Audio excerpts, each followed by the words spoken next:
cette deuxième vidéo où nous découvrons Parlez-moi d'amour de Raymond Carver aux éditions du Point, traduit par Gabrielle Rollin.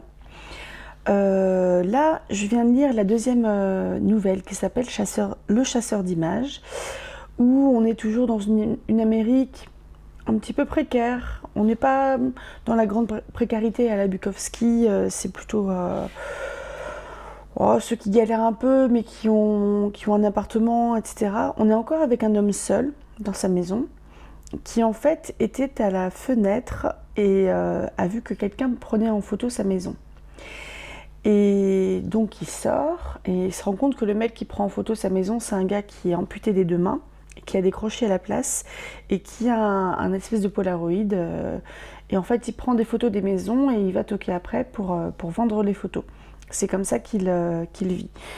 Donc ça donne un peu des petites vibes années 50-60. Je sais plus quand... Non, c'est années 80, je crois, que le recueil est sorti. Mais ça me paraît plus ancien. Je pense que l'écriture est plus ancienne. Et bref, vous voyez, on est quand même on est quasiment dans la mendicité, là, du côté du fameux chasseur d'images. Et il y a un truc assez étrange qui se fait, c'est qu'au final, le chasseur d'images, il toque à la porte. Le gars dans la maison le fait rentrer, il regarde la photo, etc. Il lui paye un café.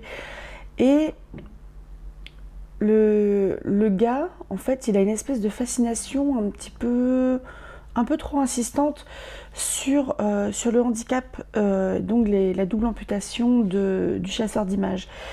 Enfin, il regarde, c'est un regard un petit peu insistant.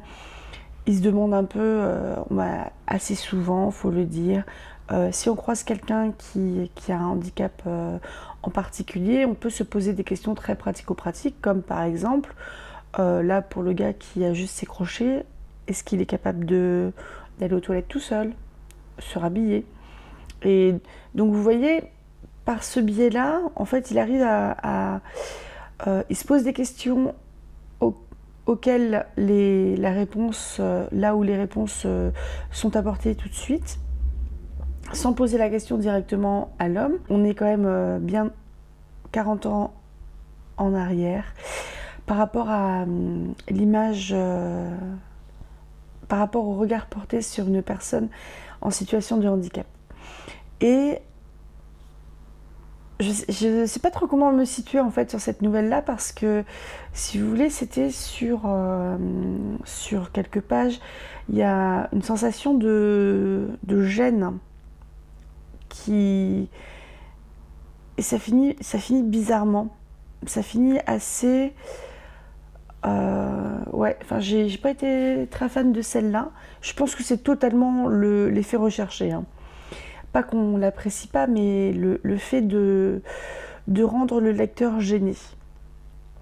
Parce que il y a peut-être aussi encore, entre guillemets, l'espèce d'a priori, comme quoi faut pas mal parler, ou mal regarder, ou mal penser de quelqu'un qui est malade ou qui est handicapé. Et il joue un petit peu là-dessus. Où au final, le mec qui a ouvert la porte, qui va acheter la photo et va demander à la personne doublement amputée de refaire d'autres photos, ça finit pas bien.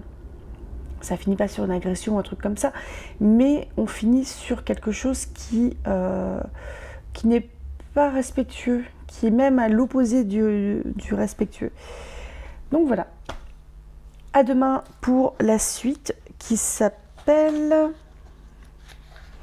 Monsieur le bricoleur, et on sera sur une nouvelle qui sera encore plus courte. Salut!